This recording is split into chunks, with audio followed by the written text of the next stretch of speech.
Hari ini saya akan menyampaikan firman Tuhan dengan judul All and New. Lama dan baru. Hari ini tanggal 31 Desember 2023. Sekarang sudah jam 11 kurang. Tinggal hitungan jam lagi kita memasuki malam, dan biasanya 31 Desember malam itu selalu ada acara All and New di hotel-hotel khususnya dan di berbagai tempat-tempat lainnya. Ya, sempat dulu terjadi di alun-alun kota Bandung ini penuh sesak sehingga mobil pun tidak bisa lagi bergerak karena semua berkumpul dan menyebut di alun-alun sana. Asia Afrika itu macet total. Jangankan kendaraan, manusia pun sudah menyebut, ya, bagikan semut. Sehingga waktu itu tahun berapa saya lupa, agar bisa berjalan orang naik ke atas mobil dan mobilnya dipijak-pijak. Ya, demikian rupa itu pernah terjadi. All and new, semua orang ingin menyambut, merayakan, berpisah dengan tahun lama dan masuk ke tahun yang baru. Di hotel-hotel juga banyak acara, tentu dengan biaya yang mahal. Ya, makan-makannya ada, acara hiburannya ada, semua menyambut acara all and new, menyambut tahun baru, meninggalkan tahun yang lama. Saudara kekasih dalam Kristus, hari ini saya akan fokus menyampaikan firman Tuhan. Meninggalkan yang lama, memasuki yang baru. Jangan cuma waktunya, jangan cuma harinya, jangan cuma tahunnya, tapi memasuki yang baru, meninggalkan yang lama. Ada sesuatu kebiasaan yang harus kita tinggalkan. Dan lebih spesifik lagi, hari ini saya akan bicara bagaimana kita meninggalkan kebiasaan lama saat ibadah. Dan tahun ini, 2024, kita membangun kebiasaan yang baru saat beribadah. Jadi fokus saat beribadah. Selama ini kita bagaimana? Itu saya anggap sesuatu yang lama. Memasuki tahun 2024, tahun baru, kita membangun sebuah kebiasaan yang baru saat beribadah. Ada 4 hal, saudara.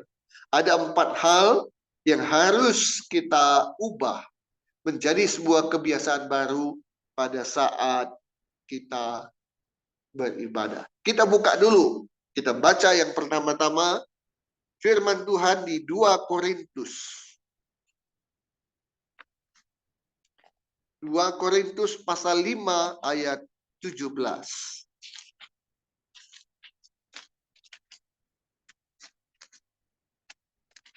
2 Korintus pasal 5 ayat yang ke-17.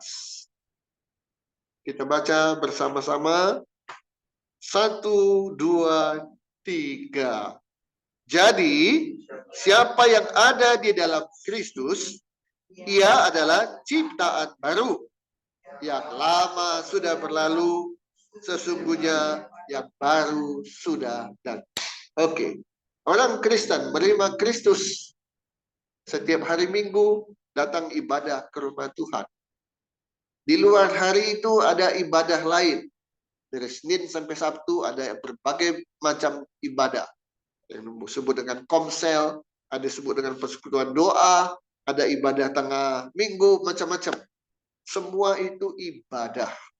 Ya. Nah, saya himbau, saya dorong saudara, jemaat CMC Cabai Rawit yang hadir di Jalan Jamika Bandung, maupun saudara-saudara yang melihat, mengikuti ibadah ini lewat Zoom atau Facebook, atau saudara yang melihat khotbah ini lewat YouTube, saya mendorong saudara, tahun 2024, saat ibadah, kita adalah ciptaan baru dengan kebiasaan yang baru. Yang lama sudah berlalu, yang lama sudah berlalu, yang baru sudah datang. Apa yang baru yang kita akan lakukan pada saat ibadah? Yang pertama, saudara. Yang pertama, kalau ibadah, jangan datang terlambat. Jangan datang terlambat. Ada orang yang mau nonton film dengan sengaja dia masuk ke ruangan bioskop dengan terlambat. Biarin aja lah. Saya sudah main baru saya nonton. Ada? Nggak. Ada orang yang mau nonton sepak bola, dia dengan sengaja bilang, nggak apa-apa, setengah main dulu baru saya nonton. Ada? Nggak ada. Pertandingan jam 7 malam, jam 5 orang sudah ada di stadion.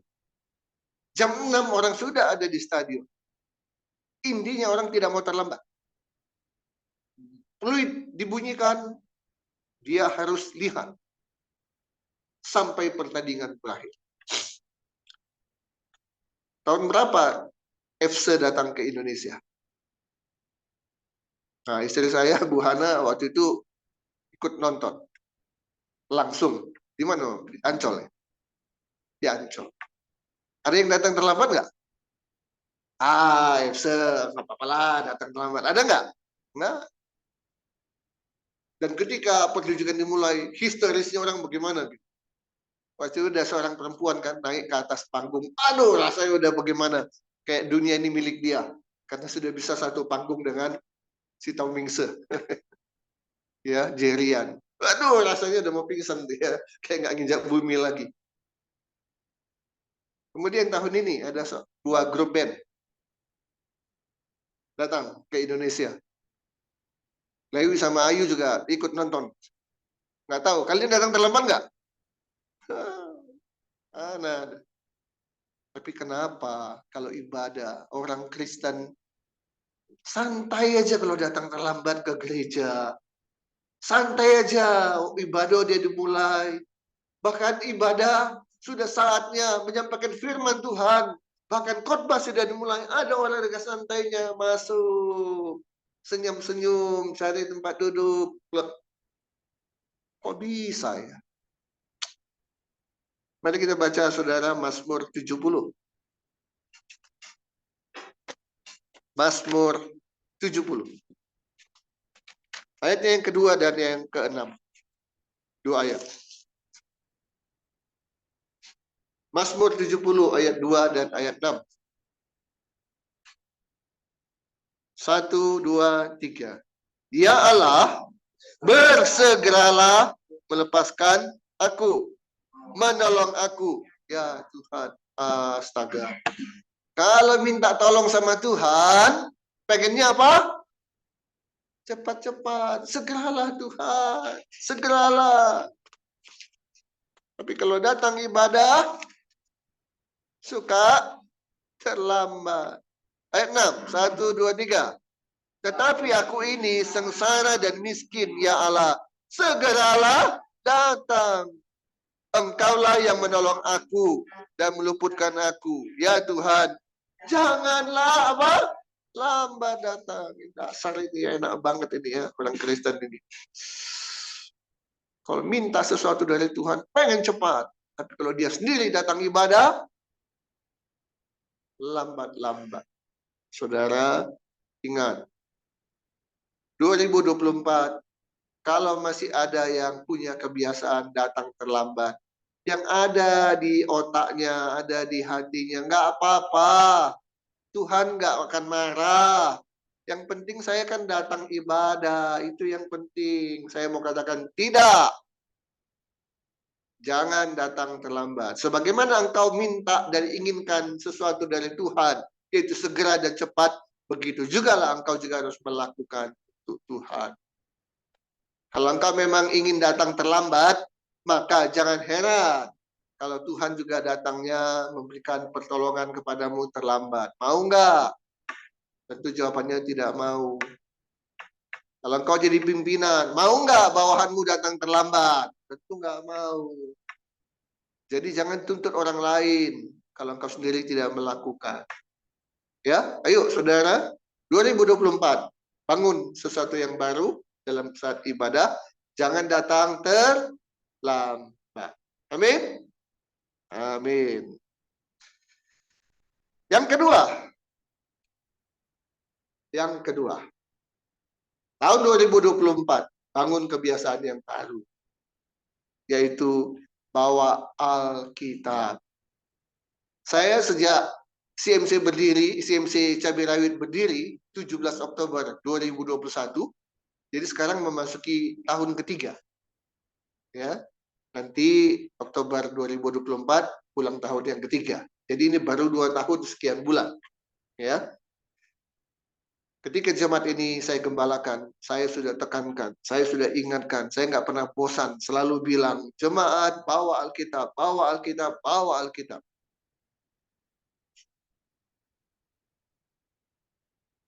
Pak Yunus, saya bawa Alkitabnya di HP. Boleh nggak? Saya pribadi sebagai gembala mengatakan kepada jemaat saya, tidak. Kenapa? Karena HP bukan Alkitab, dan Alkitab bukan HP. Betul, di HP ada Alkitabnya, aplikasi, betul. Tetapi Alkitab adalah Alkitab, ini dia. HP adalah HP. Nah, kenapa saya begitu ngototnya harus bawa Alkitab dan jangan menggunakan HP saat ibadah? Sebab satu, alasan utamanya adalah Alkitab adalah kita, HP adalah HP. Memang dua hal yang berbeda. Jadi kalau saya letakkan di sana satu Alkitab dan satu HP, kemudian saya bilang kepada Yosua, Yos, tolong ambilkan Alkitab. Maka yang diambil oleh Yosua yang mana? Alkitab. Bukan HP kan? Dia nggak bilang, dia kasih HP, ini. Loh, saya minta Alkitab. Iya ini. Bukan. Kita jelas bisa membedakan mana Alkitab, mana HP. Ya, jadi kalau saya bilang bawa Alkitab, betul-betul bawa Alkitab, bukan bawa HP. Alasan kedua, kenapa bawa Alkitab bukan bawa HP? Sebab di dalam HP ada macam-macam. Namanya juga HP, handphone, telepon seluler. Itu yang utamanya adalah telepon. Di dalamnya ada HP, tetapi di dalamnya ada WhatsApp, ada Facebook, ada IG, ada macam-macam. Dan yang terjadi ketika jemaat bawa HP, tidak bawa Alkitab, dan pada saat ibadah, ada saja kesempatan bagi dia untuk buka HP dan lihat yang lain. Padahal tujuan datang ibadah betul-betul maunya harusnya ibadah, bukan yang lain. Alasan ketiga, kenapa harus bawa Alkitab?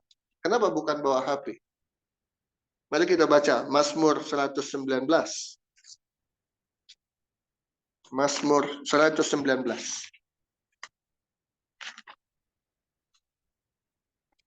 Ayat 105.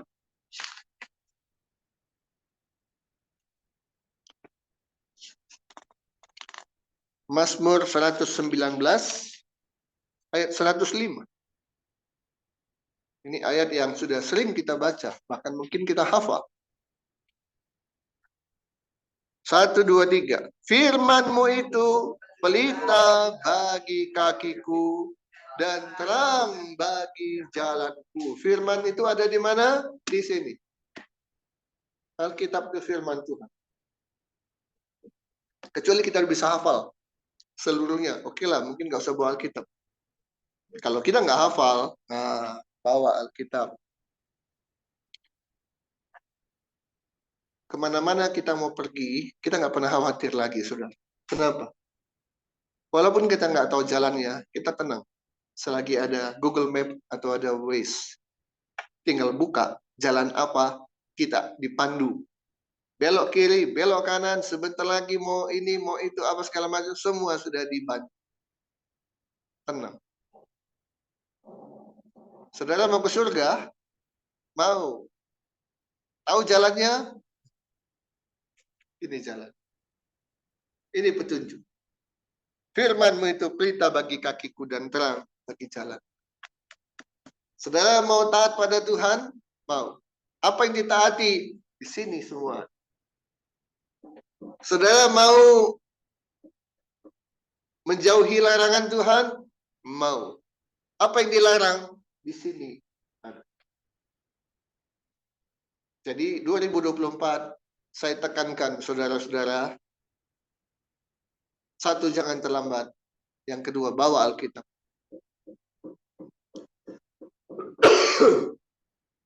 Ada orang punya alasan, berat, bawanya berat. Saudara, dosamu jauh lebih berat. Tapi Yesus mau mati untuk engkau, untuk saya. Gak ada alasan berat. Jadi, bawa Alkitab. Tanpa pakai alasan berat. Kedua, ada yang bilang, malu nanti ketahuan. Orang Kristen ya. Terus malunya di mana? Bukan begitu. Malunya adalah ketika kamu orang Kristen, tapi kenapa kelakuanmu selama ini nggak baik? Nah, itu malunya gitu. Udah lebih baik orang nggak tahu saya Kristen lah. Bohong ya nggak ketahuan Kristen. Nipu nggak ketahuan Kristen. Punya utang nggak bayar atau belum bayar, nyelak terus, nggak ketahuan orang Kristen. Ya, jangan ada alasan berat, jangan ada alasan malu. Juga jangan ada alasan praktis, bawanya HP saja, jangan. Alkitab adalah Alkitab. Kecuali dalam perjalanan, bukan sedang ibadah, terus mau buka Alkitab, pakai HP, silahkan. Tapi ketika ibadah di gereja, ataupun ibadah di tempat-tempat rumah dan sebagainya, dan kegiatan adalah ibadah, bawa Alkitab. Itu petunjuk. Itu petunjuk dari Tuhan. Kemana kita mau melangkah? Firman Tuhan akan menuntun kita. Yang ketiga, 2024. Yang pertama tadi, jangan terlambat.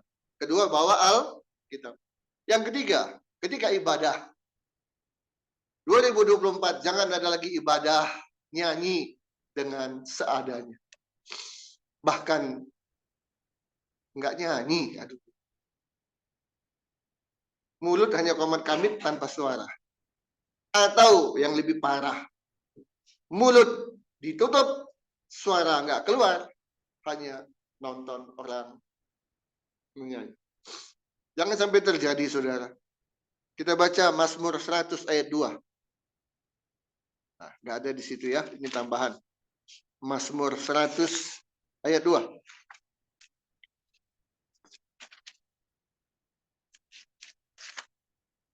Mazmur 100 ayat 2.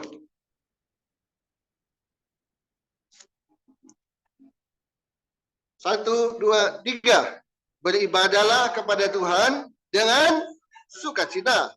Datanglah ke hadapannya dengan, ya bukan dengan diam-diam kan. Diam-diam. Mau kemana? Mau ibadah. Diam-diam, diam-diam. Enggak. Datang dengan sukacita. Namanya orang sukacita itu gimana? Beda kan? Gerak tubuhnya, body language-nya kan beda. Nggak bisa diem gitu kan. Namanya sukacita. Mau menyambut seseorang datang kan nggak diem aja. Udah mau datang tuh, bodo amat lah. Nggak kayak gitu. Ibadah dengan sukacita, datang ke hadapannya dengan sorak-sorak. Haleluya. Apa itu sorak-sorai?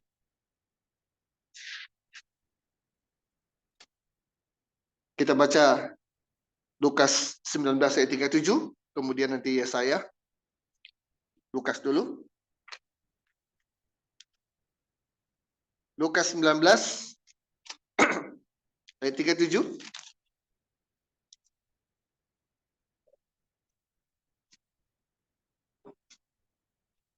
Lukas 19 ayat 37, kita baca sama-sama. 1, 2, 3. Ketika ia dekat Yerusalem, di tempat jalan menurun dari Bukit Zaitun, mulailah semua murid yang mengiring dia bergembira dan memuji Allah. Bagaimana kalau memuji Allah? Dengan suara nyaring. Oleh karena segala mujizat yang telah mereka. Ya, dengan suara yang bagaimana? Nyaring. Nggak ada suara yang pelan, suara berbisik. Nggak ada. Suaranya nyaring. Keluarkan suara ketika menyanyi. Jangan ketika nonton sepak bola mau sampai serak juga nggak takut. Ayo, ayo, ya, ya. Suaranya sampai habis. Mau. Padahal untuk melakukan itu bayar kan. Bukan dibayar. Bayar. Tapi mau teriak-teriak. Kenapa? Ingin kesebelasannya menang. Karena itu disemangati. Ini bukan untuk Yesus menang. Yesus sudah menang. Kita mau memuji dan menyembah Tuhan. Tuhan di atas segala Tuhan. Raja di atas segala raja. Maka jangan pelit-pelit dengan suara kita. Nyanyi dengan suara yang nyaring. Amin. Baca Yesaya 51 ayat 3. Yesaya 51 ayat 3.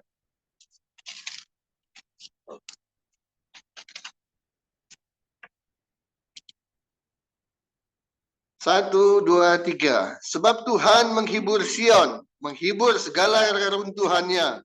Ia membuat padang gurunnya seperti taman Eden, dan padang belantaranya seperti taman Tuhan. Di situ terdapat kegirangan dan sukacita, nyanyian syukur dan lagu yang nyaring. Ibadah di gereja, di mana saja ibadah berlangsung ada sukacita. Ya, suasana sorga turunlah. Karena itu jangan berdiam diri, jangan hanya menonton. Keluarkan suara dengan nyaring. Kenapa penting mengeluarkan suara dengan nyaring? Mari kita lihat Yosua pasal 6 ayat 5.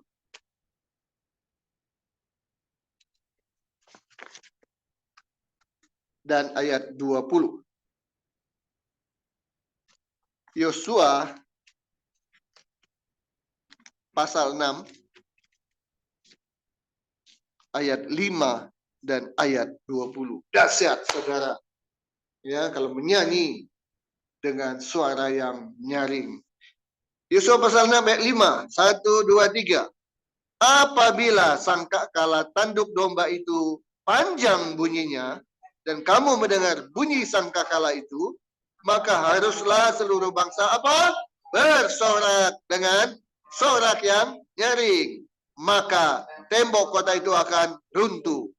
Lalu bangsa itu harus memanjatnya masing-masing langsung ke depan. Ini baru pemberitahuan. Kalau engkau menyanyi dengan nyaring, bersorak dengan nyaring, maka tembok itu akan runtuh. Sudah terjadi? Belum. Karena menyanyi dengan nyaringnya belum. Bersorak dengan nyaringnya belum. Tapi ketika itu dilaksanakan, mari kita lihat ayat 20. Lalu, nah ini dia actionnya kan? 1, 2, 3. Lalu bersoraklah bangsa itu, sedang sangkakala ditiup. Segera sesudah bangsa itu mendengar bunyi sangkakala, bersoraklah mereka dengan sorak yang nyaring. Maka runtuhlah tembok itu. Lalu mereka memanjat masuk ke dalam kota. Maka masing-masing langsung ke depan dan merebut kota itu. Saudara, ketika kita susah, ketika kita punya masalah, kita butuh pertolongan Tuhan, nyanyi. Nyanyi. Berdoa. Baca firman. Keluarkan suara. Ya, jangan cuma berdiam diri. Karena apa? Dengan suara yang nyaring, dengan sorak-sorai, apapun yang menjadi masalah kita rontok, saudara. Amin. Amin. Ya. Semakin besar masalahnya, semakin kuat kita bersorak, semakin kuat kita berseru kepada Tuhan, semakin kuat kita bernyanyi, maka apapun masalah kita rontok, runtuh. Gak ada masalah yang terlalu berat, terlalu besar. Semuanya bisa diselesaikan. Nah, karena itu 2024, saudara, jangan ada lagi yang menyanyi. Ingat ya, ingat. Jangan ada lagi menyanyi dengan suara seadanya. Tapi bernyanyilah dengan sorak-sorai, dengan suara yang nyaring. Yang terakhir, saudara, 2024. Tinggalkan kebiasaan lama di tahun-tahun yang lalu. Masuk tahun yang baru. ketika kita ibadah dengan kebiasaan yang baru. Kebiasaan apa itu? Kenakan pakaian yang pantas. Kenakan pakaian yang pantas. Saya prihatin dan sangat prihatin. Dan puji Tuhan di sini nggak ada yang terjadi, saudara. Karena kalau berani terjadi di sini pasti saya tegur. Apa itu?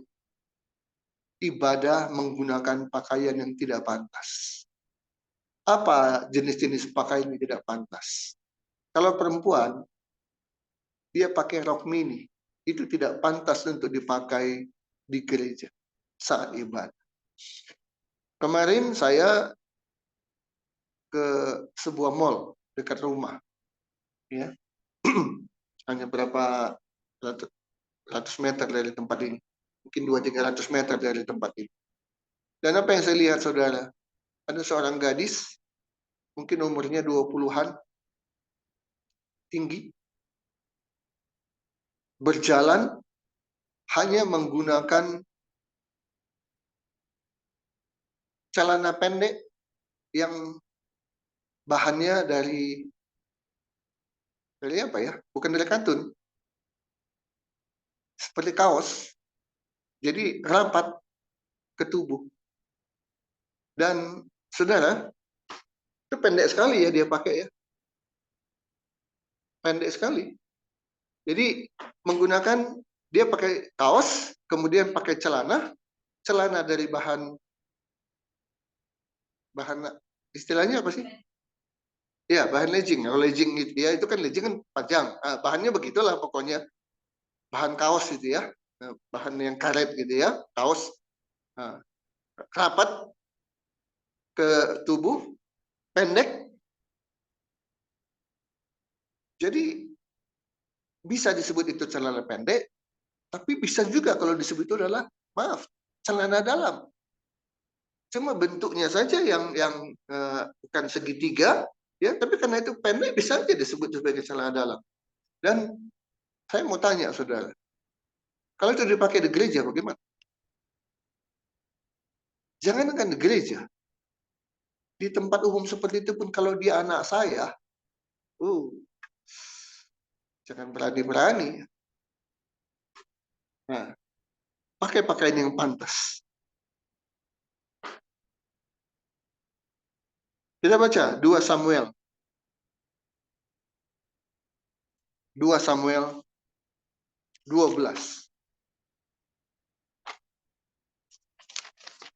2 Samuel pasal 12. 20.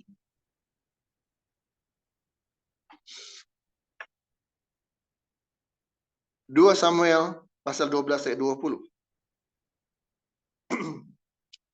1, 2, 3. Lalu Daud bangun dari lantai, ia mandi dan berurap dan bertukar pakaian. Ia masuk ke dalam rumah Tuhan dan sujud menyembah. Sesudah itu, pulanglah ia ke rumahnya dan atas permintaannya dihidangkan kepadanya roti, lalu ia makan. Masuk kemana Daud, saudara? Ke dalam rumah Tuhan. Sebelum dia masuk ke rumah Tuhan, apa yang dia lakukan? Mandi. Supaya apa? Bersih. Setelah itu, tukar pakaian. Kenapa dia harus bertukar pakaian? Karena dia akan masuk ke rumah Tuhan. Dan dia harus berpakaian yang pantas. Ngapain di rumah Tuhan? Sujud menyembah. Satu hal, perhatikan saudara. Jangan ada yang bilang begini. Saya masuk ke rumah Tuhan, yang penting pakaian saya nyaman. Saya akan balik bertanya. Nyaman menurutmu? Apakah nyaman menurut orang lain? Nyaman menurutmu apakah nyaman di mata Tuhan? Dulu ada seorang pengusaha cukup sangat terkenal di Indonesia. Businessman. Ya. Namanya sampai hari ini walaupun sudah almarhum, orang kenal. Sukses. Kemana-mana pergi, kemana-mana pakai celana pendek. Itu khasnya, celana pendek. model yang sama, bahan yang sama. Jadi dia sengaja beli berapa banyak itu ya. Nah, dengan yang sama. Dia bilang, inilah saya. Saya nyaman dengan begini. Iya, silakan. Kalau kamu nyaman nggak pakai baju pun silakan. Tapi lihat dia tempatnya. Suatu ketika dia datang ke gedung DPR mau mengikuti acara, boleh masuk nggak? Nggak boleh. Ditahan sama security. Dia maksa. Tidak boleh. Kenapa nggak boleh? Karena dia tidak berpakaian yang pantas. Coba bayangkan, masuk gedung DPR aja tidak boleh kalau tidak berpakaian pantas. Apakah gedung DPR lebih hebat, lebih suci daripada gedung gereja? Itulah. Kalau kita datang ibadah, maka yang hadir di sana lebih dari presiden, lebih dari ketua DPR, lebih dari menteri. Karena yang hadir di sebuah ibadah, Tuhan, Juru Selamat kita. Tuhan yang Maha Kuasa. Kalau manusia kita hormati, mari kita menghormati Tuhan lebih lagi daripada manusia yang kita hormati. Kita baca Kejadian 41 ayat 14. Kejadian 41 ayat 14.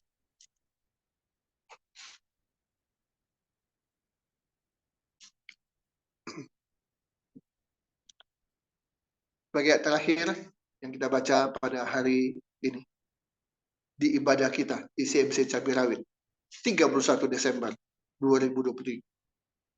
Kejadian 41 ayat 14.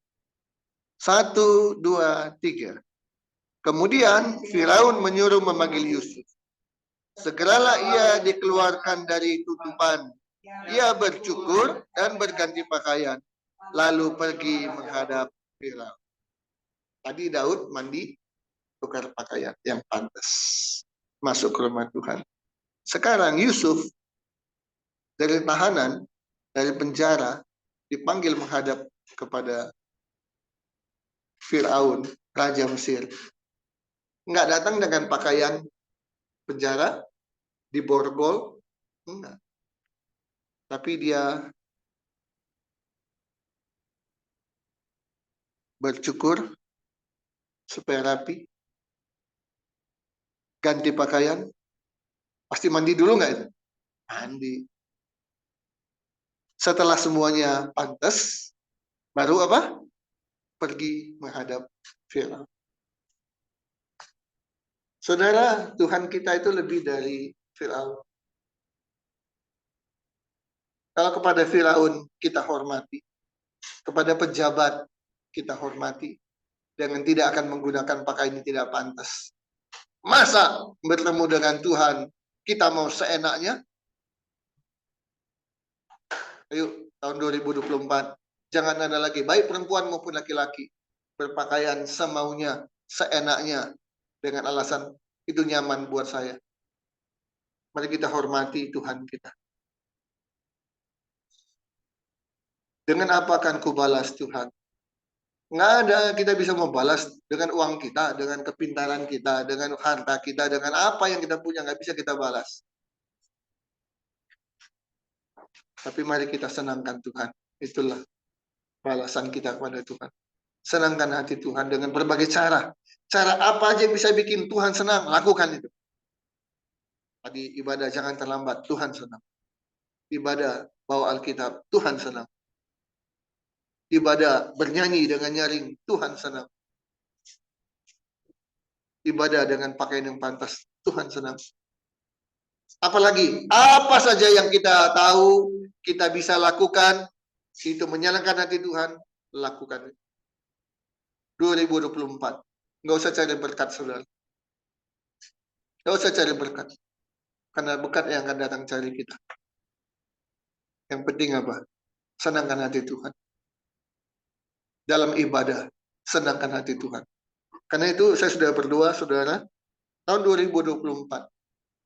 CMC Cabai Rawit mencanangkan tahun 2024 sebagai tahun lebih intim lagi dengan Tuhan. Dari Januari 2024 sampai 31 Desember 2024, baik khotbah apa saja, semua diarahkan kepada jemaat agar lebih intim lagi dengan Tuhan. Sebab itulah caranya kita diberkati.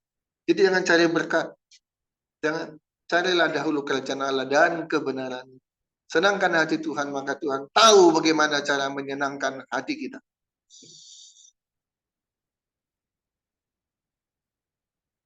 Mau berubah, saudara? Mau berubah? Amin. Tahun 2024. Berkat Tuhan sudah disediakan. Kita tinggal menjemput dengan cara menyenangkan hati Tuhan. Karena itu mari kita hidup lebih dekat lagi dengan Tuhan. Intim dengan Tuhan. Kalau Tuhan jadi orang dekat kita, maka semuanya terjamin. Amin. Mari kita berdoa.